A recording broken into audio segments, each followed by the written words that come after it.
जय सोमनाथ जय द्वारिकेश जय बोलो विश्वना नाथनी स्वर्ण अक्षरे लखसे कविओ यशगाथा गुजरातनी आ गुणवंती गुजरातनी। અને કવિ પછી શું લખશે? કવિ આ ગુણવંતી ગુજરાતના ગુણગાન ગાતા ગાતા લખશે કે સુરેન્દ્રનગરના દસાડા તાલુકાના મેતાસર ગામમાં દલિતોને પાણી નથી ભરવા દેવામાં આવતું, બનાસકાંઠામાં વરઘોડામાંથી નીચે ઉતારી દેવામાં આવે અને હવે થરાદમાં એક દલિત વ્યક્તિને વાળ કાપવા ન દેવામાં આવે। શા માટે? કારણ કે દલિત છે એટલે વાળંદેના વાળ નહીં કાપે। કવિઓ લખશે આ ગુણવંતી ગુજરાતની ગાથાઓ અને વિશ્વ ફલક ઉપર આપણું માથું શરમથી નીચે ઝૂકી જશે। અમે શા માટે આવું કહી રહ્યા છીએ તેના વિશે વિગતે ચર્ચા કરવી છે। નમસ્કાર, તમે જોઈ રહ્યા છો ચક્રવાત ન્યૂઝ, હું આપની સાથે હેમલ।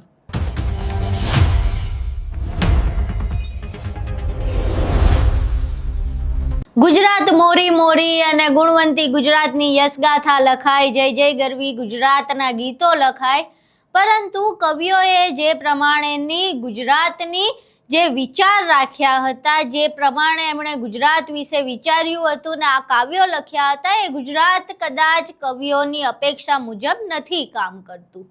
કવિઓ હંમેશા ખૂબ સુંદર સુંદર વિચારતા હોય અને લખતા હોય, પરંતુ એ સુંદર વિચારો અહીંના લોકોમાં અને ગુજરાતીઓમાં પણ હોવા જોઈએ, પરંતુ એ સુંદર વિચારોની બદલે ગુજરાતીઓના વિચારમાં શું છે, એમના મગજમાં શું છે, તો જાતિવાદનો સડો કરાવતો કીડો।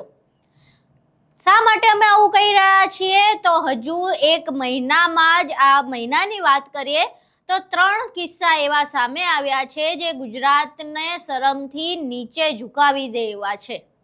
પહેલા તો સુરેન્દ્રનગરના દસાડા તાલુકાના મેતાસર ગામમાંથી એક કિસ્સો સામે આવ્યો હતો, જેમાં એક દલિત વ્યક્તિને કૂવામાંથી પાણી ભરતો અટકાવવામાં આવ્યો। શા માટે? તો એમના માતાજી અબડાઈ જાય એટલે પાણી ભરી શકે ને પાણી પી શકે, પણ ક્યારે? જ્યારે કોઈ સવર્ણ તેમને પાણી ભરીને આપે।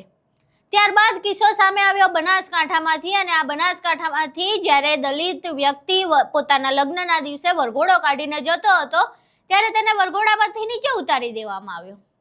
પછી કિસ્સો એવો સામે આવ્યો કે આખા ગામને હિજરત કરવી પડી। શા માટે? તો એક દલિત વ્યક્તિએ કોઈ સવર્ણ વ્યક્તિનો રસ્તો કાપ્યો, એટલે એની સામે ખાલી એનું 2 વ્હીલર લઈને આવી ગયો, એટલે પેલા જે સવર્ણ વ્યક્તિ હતા એમની જે શાખ હતી એ જતી રહી, અભડાઈ ગયા। એટલે આ સ્થિતિ એટલી ખરાબ થઈ ગઈ કે આખા ગામને હિજરત કરવાની વારો આવ્યો, અને એવી ચીમકી ઉચ્ચારી કે જો સ્થિતિ આ જ રહેશે તો જે ગામ છે એ ગામના તમામ દલિત પરિવારો હિજરત કરશે। હવે આ ચોથો કિસ્સો સામે આવ્યો છે થરાદમાંથી એક વ્યક્તિ જ્યારે વાળ કપાવવા જાય છે દલિત વ્યક્તિ, ત્યારે દલિત વ્યક્તિને વાળંદ વાળ નથી કાપી આપતો। શા માટે? કારણ કે દલિત છે, દલિતના વાળ કાપવાનું નહીં એવું ફરમાન જાહેર કરાયેલું છે ગામમાં। પહેલા અહીંયા વિડીયો જોઈએ જેમાં એક વ્યક્તિ છે, દલિત વ્યક્તિ, એ વાળ કપાવવા જાય છે અને એના ફક્ત દલિત હોવાના કારણે તેના વાળ કાપવામાં નથી આવતા। હા બોલ ભાઈ, કેમ દેવું છે કાપતો? એનું કારણ બોલ, તું જવાબ આપ। કેમ વાળ નહીં કાપતો?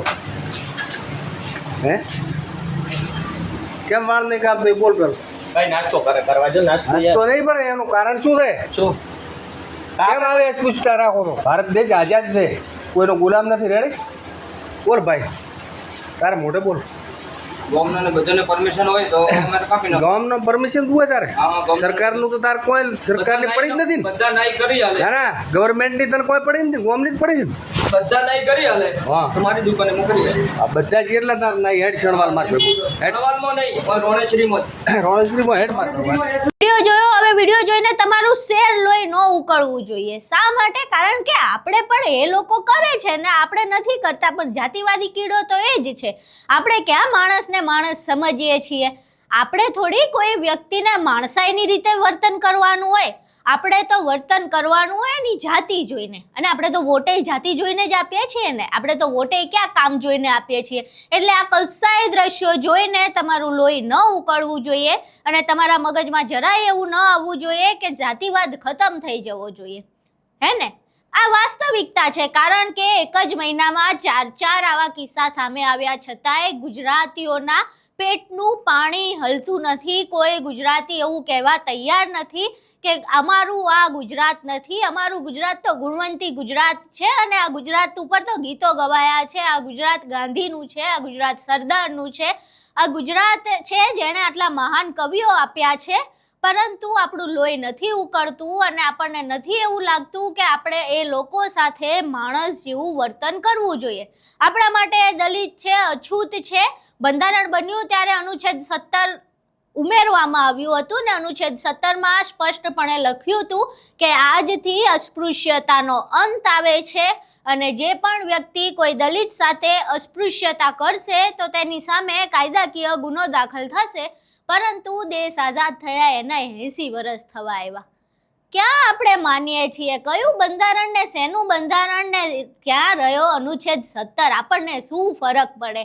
આપણે તો એ જાતિવાદનો કીડો મગજમાં લઈને ફરવાનું અને એ જ જાતિવાદના કીડા સાથે દલિતો સાથે આવું વર્તન કરતું રહેવાનું ને પછી જ્યારે દલિતો ફરિયાદ દાખલ કરાવે ત્યારે સોશિયલ મીડિયા પર લખી દેવાનું કે SC/ST એક્ટ એટ્રોસિટીનો જે ગુનો છે એ કાયદો જ આખો રદ થઈ જવો જોઈએ કારણ કે એનો તો દુરુપયોગ થાય છે. કેટલું સરળ છે કોમેન્ટમાં આવું લખી દેવું, કેટલું સરળ છે સોશિયલ મીડિયા પર આવું ચલાવી દેવું.